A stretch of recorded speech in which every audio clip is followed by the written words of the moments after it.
The job market out there is like, it's like a small net, and you have this big ocean of people ready to look for jobs. You can't find them. The education academic system trains us to go and get a degree or find a diploma, and then come out and then apply again, and then do something that you never thought you would be doing. So that's the experience that a lot of people have. It's but our graduates are very different. When you graduate from this school, level 2 onwards, you graduate with money.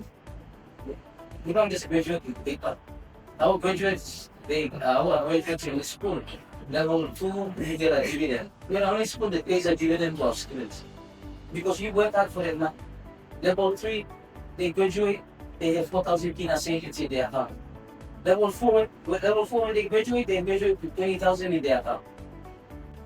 You say we got so much land, why can't we use it to benefit?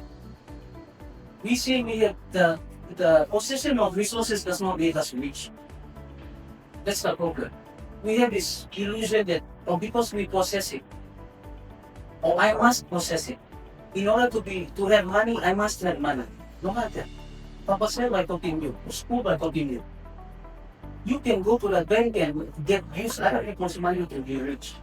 If you understand this, if you grow your personal value, if you develop this, and through our 29 years of talking to people, this system is what Papa developed, what Papa said developed, in order to help Papunians to get out of poverty.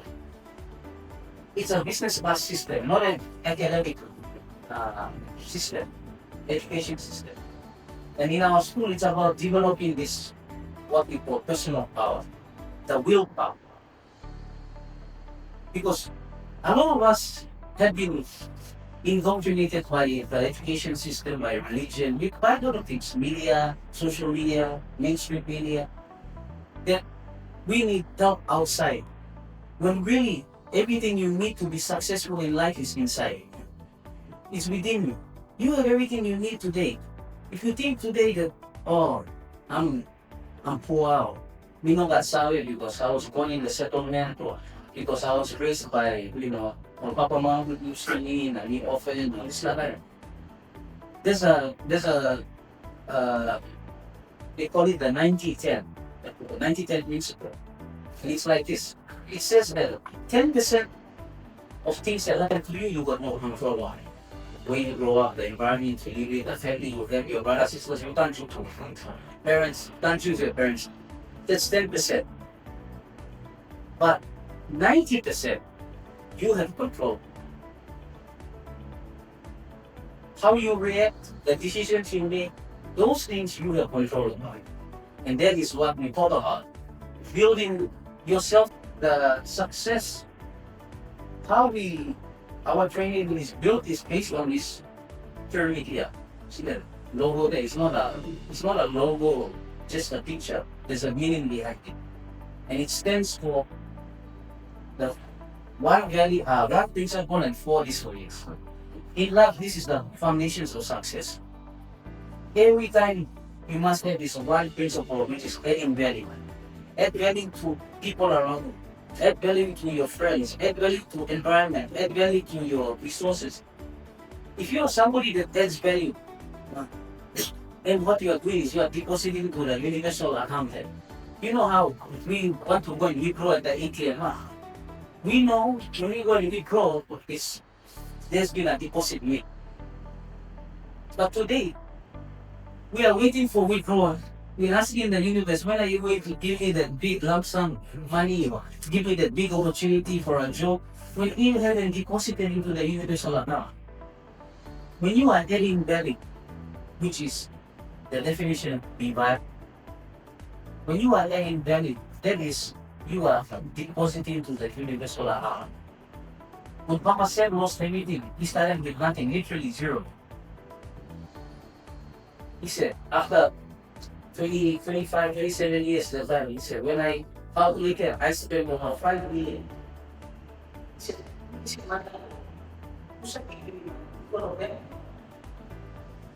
when I started with nothing, And up until today, I've spent 5 billion. That 5 billion, I never had in my hand.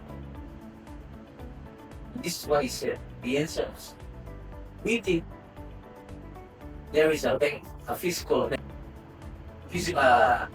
the human banker, that man, bank man, and for me, my banker in university, we know that it is, for him, he said, even though I'm not a, I don't go to church, I don't read the Bible, but I understand the principles of the Bible, and he actually not just understand, uses that. And that's why in our training, you see a lot of our training is very linked to the Bible. A lot of, although we are not a religious. So, the 4 disciplines, productivity discipline, the use of time.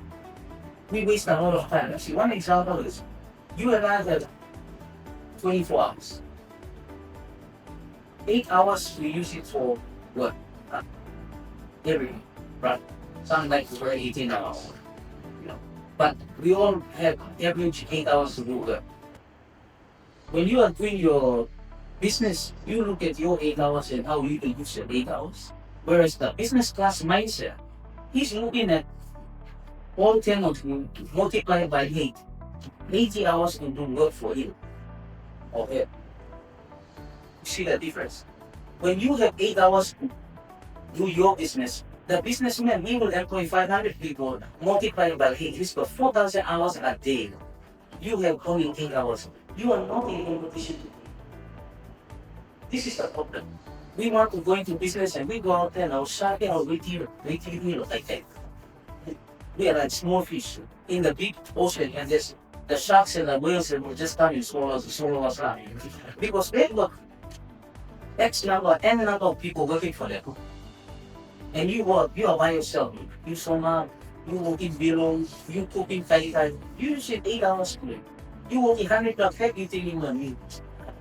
I'm very productive today. Then you go out and big catering companies, they make 10,000 tax salary.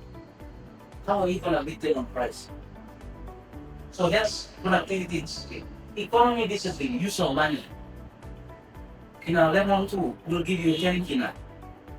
And the goal is to make 171 in 7 days. Our students from 10 kina, they make 1,000 kina in 7 days. Just from 10 kina, our record in this school is 7,000 kina from 10 kina in 7 days. All that we will learn when we come to the economy discipline. Because, you see, one of the secrets to money is it doesn't sleep. It must move. Just like everything. Everything is energy. Everything is moving around us. Your money, you let it work for 8 hours, then manolo. Or the rich people, the business class minded people, the money is always moving. Turning over. It's on turnover. Then the integrity discipline is about honesty. You know that integrity is more valuable than money. Integrity is more valuable than money. But people look at integrity, yeah, they need something. One dishonest act and ruining is like integrity for you. Listen, we know people. They may not have the skills or talents or academic qualification, but you trust them. Even you trust them more than your own children. You know, you want to send somebody to the school, you be like, hey, see nothing might get on the street, because you know he will go by the strap and bring the right change. But beginning to you asking them go and come again, they change. Oh, rice gone down. Oh no, me come back now, but put a stop down and I'm asking of 5 feet and they. But that young fellow, the street boy, the people regarded money and what's out with that, because he is very trustworthy. He's not a person of everybody in the street. He does a lot and then we go by the boil, go by the drink. And the final one is the law of success. This is the secret of success. Bible, we all Christian life is so, you know, all of us, you read the Bible, you know. First you must, in order to receive, you must first give. That is the law. whether you're religious or you're not religious, explore it. In order to receive, people here, today we are all waiting to get handouts, free handouts. We want things to come to us. But we don't want to do what is required to receive, which is to give first. And that is the secret.